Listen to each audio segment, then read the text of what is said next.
আসসালামু আলাইকুম সুপ্রিয় শিক্ষার্থী, ওয়েলকাম টু ম্যাথ পার্ক। আশা করি সকলে ভালো আছেন। তো আজকে আলোচনা করব হচ্ছে অনার্স প্রথম বর্ষের ক্যালকুলাস মেজর কোর্স থেকে চ্যাপ্টার 1A ফাংশনের এক্সাম্পল 15-2। এখানে বলা আছে ফাংশনের ডোমেন এবং রেঞ্জ নির্ণয় করো। তো প্রথম অংশে আমরা হচ্ছে ফাংশনের ডোমেন কি জানি, হচ্ছে এক্স এর উপাদানকে হচ্ছে ডোমেন বলা হয় এবং ওয়াই এর উপাদানকে হচ্ছে রেঞ্জ বলা হয়। তো সমাধানে আমরা চলে যাই। সলিউশন, এখানে ফাংশন দেওয়া আছে Y is equal to 1 by নিচে দেওয়া আছে x square minus 4x plus হচ্ছে 3। তো আমরা এই অংশকে হচ্ছে সাইড নোডে মিডল টার্ম করে নিব। এখানে দেওয়া আছে x square minus 4x plus হচ্ছে 3, মিডল টার্ম আমরা যদি ভাঙি এক্স স্কোয়ার মাইনাস হচ্ছে 3x মাইনাস এক্স প্লাস হচ্ছে 3। এখন আমরা কমন নিতে পারি, এক্স কমন নিলে থাকে এক্স মাইনাস 3, এখানেও 1 কমন নিলে মাইনাস 1 কমন নিলে থাকে প্লাসে মাইনাসে মাইনাস এক্স 3। তাহলে কমন থাকে এখানে একটা হচ্ছে এক্স মাইনাস 3, 1 প্রথমে নেই আমরা, আরেকটা হচ্ছে এক্স মাইনাস 3। তাহলে আমরা এই অংশে মিডল টার্ম পেয়ে গেলাম। আমরা হচ্ছে এখানে ক্যালকুলেশন বসিয়ে দিব। এখানে পাই আমরা 1 বাই হচ্ছে এক্স মাইনাস 1, আরেকটা হচ্ছে এক্স মাইনাস 3। আশা করি এই অংশ বুঝতে পেরেছেন। আমরা জানি এইখানে যে ভ্যালু থাকবে এই ভ্যালুর নিচের ক্ষেত্রে এখানে এমন কোনো মান বসালে যদি 0 হয়ে যায় তাহলে কিন্তু এই মানের জন্য এই ফাংশনটি অসংজ্ঞায়িত হয়ে যাবে, অর্থাৎ বাস্তব হবে না। তাহলে আমরা বলতে পারবো হচ্ছে যেই মানগুলো এখানে বসালে এর মান 0 হয়ে যায় সেই মান ব্যতীত এর সকল মানের জন্য এই ফাংশনটা হবে বাস্তব। এখানে আমরা যদি 1 বসাই, 1 বসালে কিন্তু এখানে 1 বসালে 1 এবং 1-এ প্লাস 1 মাইনাস 1-এ কাটা যায়, এখানে 3 বসালে প্লাস 3 এবং মাইনাস 3 কাটা যায়। তাহলে মাত্র এই শুধুমাত্র পজিটিভ 1 এবং পজিটিভ 3 এই মানের জন্য কিন্তু এই ফাংশনের নিচের অংশ 0 হয়ে যায় বা অসংজ্ঞায়িত হয়ে যায়। তাহলে আমরা বলতে পারি হচ্ছে এখানে এক্স মাইনাস 1 বা হচ্ছে এক্স মাইনাস 3 ব্যতীত এক্সের সকল মানের জন্য এই ওয়াই যে ফাংশনটা এর মান হবে বাস্তব। যেহেতু এক্সের মান 1 এবং 3 ব্যতীত এই সকল মানের জন্য এক্সের মান বাস্তব হবে, তাহলে আমরা ডোমেন নির্ণয় করব। হচ্ছে আমরা ডোমেন জানি ডিএফ দ্বারা প্রকাশ করা হয়, সমান সমান আমরা ডোমেন কি পাই হচ্ছে এই সকল বাস্তব সংখ্যা থেকে আমরা এই দুটি মান বিয়োগ করলে হচ্ছে আমরা ডোমেনের মান পেয়ে যাব। বাস্তব সংখ্যা হচ্ছে আর দ্বারা প্রকাশ করা হয়, আমরা মাইনাস করে দেবো হচ্ছে এখানে আমরা পেয়েছি 1 এবং 3। আশা করি এই অংশটি কি বুঝতে পেরেছি। এখন আমরা রেঞ্জ নির্ণয় করব। রেঞ্জ নির্ণয়ের ক্ষেত্রে আমরা যেন হচ্ছে ফাংশনকে ধরে নিব। এই ফাংশনকে আমরা হচ্ছে 1 নাম্বার ইকুয়েশন ধরে নিলাম আমাদের হচ্ছে কাজের সুবিধার্থে। এখন লিখব আবার আমাদের যে ফাংশন দেওয়া আছে y is equal to 1 x square minus হচ্ছে 4x প্লাস হচ্ছে 3। এখন আমরা কি করব, এই যে অংশ এ আর গুণ করলে আমরা কি পাই, এখানে x square minus 4x plus হচ্ছে 3 মাইনাস এই 1-এর সাথে হচ্ছে এ 1/y সমান সমান 0। এই অংশ আমরা কীভাবে লিখলাম, আমরা হচ্ছে আর গুণ করে দেওয়ার পরে হচ্ছে এই ওয়াইটা হচ্ছে এই 1-এর নিচে চলে যায়, আমরা একসাথে এক পাশে নিয়ে এসেছি। এখন আমরা কি করি, এই এক্সের মান বাস্তবভাবে যদি নিশ্চয়ক এর মান হচ্ছে 0 থেকে সমান বা 0 থেকে বড় হয়, এটা কিন্তু আমরা সাধারণ উপায়ে সমাধান করতে পারি না, কারণ হচ্ছে মিডল টার্ম আকার দেওয়া নয়। আমরা হচ্ছে সাধারণ দ্বিঘাত একটি সমীকরণ জানি এরকম একটা কিছু, যে এ এক্স স্কোয়ার প্লাস হচ্ছে B X plus C is equal to 0। এই সমীকরণ সমান সমান আমরা জানি হচ্ছে এক্স সমান সমান বি প্লাস মাইনাস হচ্ছে root over B square minus হচ্ছে 4ac আর নিচে হচ্ছে 2a। এখানে একটি মাইনাস হবে। এই সূত্রের ক্ষেত্রে এখানে যে দেওয়া আছে রুট ওভারের নিচে, এই রুটের নিচে যেই মান এইটাকে বলা হয় নিশ্চায়ক।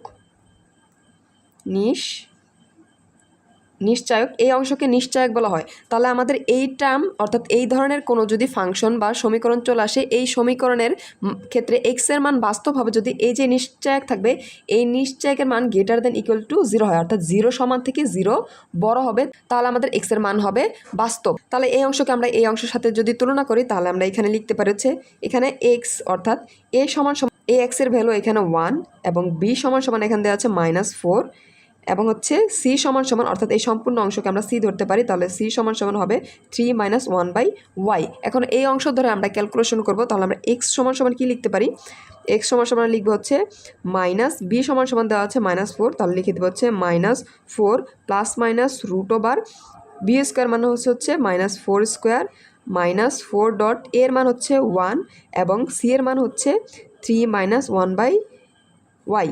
এটা হচ্ছে এই অংশের মান। নিচে আমার ছিল 2 এবং এর মান হচ্ছে 1, আমরা বসিয়ে দিলাম। এখন আমরা কি জানি, এক্সের মান হচ্ছে বাস্তবভাবে যদি এই যে নিশ্চয়ক এই অংশকে আমরা জানি নিশ্চয়ক বলা হয়, এর মান যদি গ্রেটার দেন ইকুয়াল 0 হয়, তাহলে আমরা এই অংশ লিখবো এখন যে এক্সের মান বাস্তবভাবে যদি এই নিশ্চয়কের মান গ্রেটার দেন ইকুয়াল টু 0 হয়। তো আমরা এখানে লিখে নিয়েছি। এই নিশ্চয়কে আমরা কাজ করবো, তাহলে এই নিশ্চয়ক সমান সমান এখানে আমরা কি পাই, এখানে রুট ওভার করলে হয়ে যায় 16 থেকে 4 এর সাথে 1 করলে 4, আর ভিতরে থাকে হচ্ছে 3 মাইনাস 1 বাই হচ্ছে y। এটা হচ্ছে আমাদের নিশ্চয়কের মান। এই অংশ থেকে আমরা জানি হচ্ছে এটা কি হবে, greater than equal to 0। Calculation যদি করি তাহলে এখানে থাকে 6, আর এখানে থাকে হচ্ছে -12, মাইনাসে মাইনাস হয়ে যাবে প্লাস 1 বাই হচ্ছে y greater than equal to 0। 16 থেকে 12 আমরা যদি বিয়োগ করি তাহলে এখানে থাকে হচ্ছে 4 প্লাস হচ্ছে 1 বাই y। এখানে 4 এর সাথে এই 1 গুণ করলে কিন্তু এই অংশে 4 হয়ে যাবে, তাহলে হচ্ছে 4 by y greater than equal to 0। এখন আমরা এই অংশ থেকে 4 কমন নিয়ে যদি এই পাশে নিয়ে যাই তাহলে 0-এর সাথে 4 গুণ করলে 0 হয়ে যাবে, আর এই পাশে থাকে আমার 1 প্লাস হচ্ছে 1 by y greater than equal to 0। এখন এই অংশে আমরা লসাগু করতে, এখানে আমরা কি পাই, নিচে থেকে y, এই y 1 সাথে গুণ করলে y প্লাস এখানে থেকে 1 greater than equal to 0।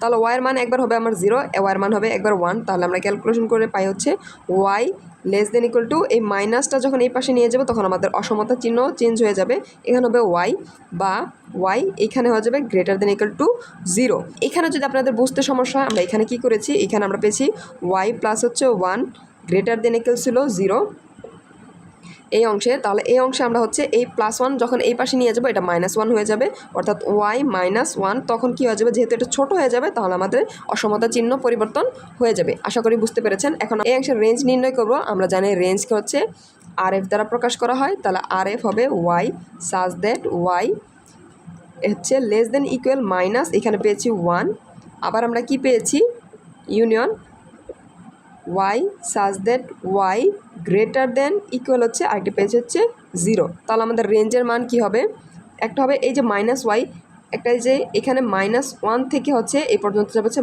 -Infinity, আবার এখানে দেওয়া হচ্ছে 0, এই 0 থেকে এটা যাবে হচ্ছে পজিটিভ ইনফিনিটি পর্যন্ত। তাহলে আমার রেঞ্জের মান হয় -ইনফিনিটি থেকে হচ্ছে -1 পর্যন্ত। এটা হচ্ছে থেকে, যেহেতু এখানে ইকুয়াল দেওয়া আছে থেকে, তাই হচ্ছে এখানে বদ্ধভাবিত হবে, এখানে ইউনিয়ন। আরেকটা হচ্ছে 4 থেকে, তাহলে আমরা তাহলে এই ব্যবধি দিব, এবং হচ্ছে 0 থেকে হবে ইনফিনিটি পর্যন্ত। এটা হচ্ছে আমাদের রেঞ্জের মান। তো আশা করি সকলে বুঝতে পেরেছেন। এখানে একটু সমস্যা থাকে যে বলতে পারেন যে রেঞ্জের মান এখানে ঋণাত্মক কেন হয়েছে। ঋণাত্মক হওয়ার কারণ হচ্ছে রেঞ্জের মান কিন্তু সম্পূর্ণ ডিপেন্ড করবে হচ্ছে ডোমেনের ওপরে। আমরা জানি একটি ফাংশনও হচ্ছে এক্সের ক্ষেত্রে এক্সের মানকে ডোমেন এবং ওয়াইয়ের মানকে কিন্তু রেঞ্জ বলা হয়। এক্সের মান যেই মানগুলো হচ্ছে এই ওয়াই বিদ্যমান থাকবে তা হচ্ছে রেঞ্জ। রেঞ্জের মান সম্পূর্ণ কিন্তু ডোমেনের উপর নির্ভরশীল করে, তাই এক্ষেত্রে রেঞ্জের মান নেগেটিভও হতে পারে। যদি এই প্রশ্ন নিয়ে কোনো কোশ্চেন থাকে অবশ্যই আমাকে কমেন্ট সেকশনে জানাবেন এবং ম্যাথ পার্কের সাথে থাকবেন। ধন্যবাদ।